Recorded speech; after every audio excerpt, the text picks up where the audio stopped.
Selamat datang dan selamat mendengarkan Renungan Sabat Adventist Mission bersama Media Center Departemen Komunikasi dan Departemen Misi Advent, Gereja Masehi Advent Hari ke-7, Daerah Misi Papua Barat.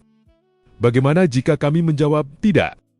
Sebagai ayat perenungan kita, Mazmur 68 ayat 5-6 berbunyi, Bapa bagi anak yatim dan pelindung bagi para janda, itulah Allah di kediamannya yang kudus. Allah memberi tempat tinggal kepada orang-orang sebatang kara. Ia mengeluarkan orang-orang tahanan, sehingga mereka bahagia. Tetapi pemberontak tinggal di tanah yang gundul. Satu jawabannya, kecil kepada Tuhan, mengubah segalanya membawa. Tim dan Wendy Maddox dari kehidupan yang tenang di Australia menuju penyelamatan anak-anak terlantar di Kamboja. Tim dan Wendy Maddox tak pernah menyangka akan meninggalkan kehidupan tenang mereka di Australia Barat. Tim adalah seorang guru sains, Wendy adalah seorang dokter anak, dan mereka dengan bahagia membesarkan anak pertama mereka. Namun, satu pilihan kecil mengubah segalanya. Tim membeli sekotak buku cerita misi, dan setiap minggu mereka membaca tentang orang-orang yang menyerahkan segalanya untuk melayani Tuhan.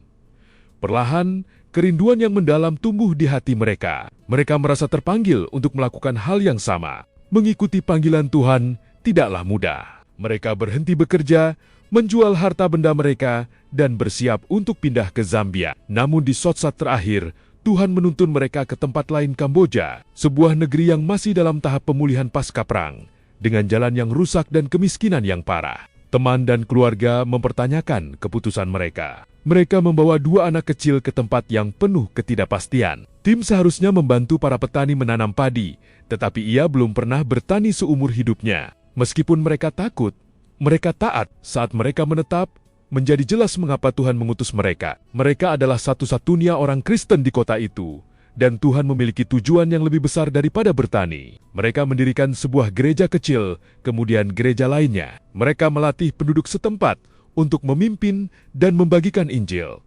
Perlahan, harapan menyebar dan iman berakar. Kemudian, sesuatu terjadi yang mengubah segalanya. Epidemi AIDS membuat banyak anak sendirian dan tidak diinginkan. Mereka membuka rumah mereka dan mendirikan panti asuhan Butterfly Paradise, sebuah tempat bagi anak-anak yang terlantar. Untuk mendukung panti asuhan tersebut, mereka membangun taman, kupu-kupu, dan botani. Para pengunjung dapat menikmati alam sambil membantu anak-anak. Namun transformasi yang sesungguhnya terjadi di dalam panti asuhan. Anak-anak yang dulunya tidak memiliki masa depan, kini memiliki rumah, pendidikan, dan keluarga. Banyak yang datang mengenal Yesus, dan kasih yang mereka terima menyembuhkan lebih dari sekadar tubuh mereka, tetapi juga hati mereka. Sekarang, Tim, Wendy, dan tim mereka mengasuh 137 anak, dari bayi hingga dewasa muda. Menengok ke belakang, mereka melihat bagaimana satu jawaban.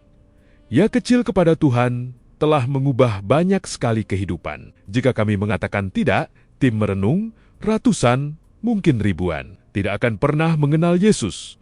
Kisah mereka menjadi bukti kekuatan iman dan kehidupan yang diubahkan hanya dengan mengatakan ya kepada Tuhan. Tantangan untuk keluarga, ketahui lebih lanjut tentang proyek ini dengan menonton video 18 Juli Butterfly Paradise di YouTube Misi Advent. Ketahui bagaimana tim dan keluarganya telah membagikan kebenaran Alkitab tentang penciptaan di negara non-Kristen ini. Pertimbangkan untuk mendukung mereka dengan berdoa dan memberikan bantuan keuangan jika memungkinkan. Doakanlah para misionaris, relawan, dan pionir misi global kita. Kesetiaan Anda menopang pelayanan mereka. Tuhan Yesus memberkati kita semua.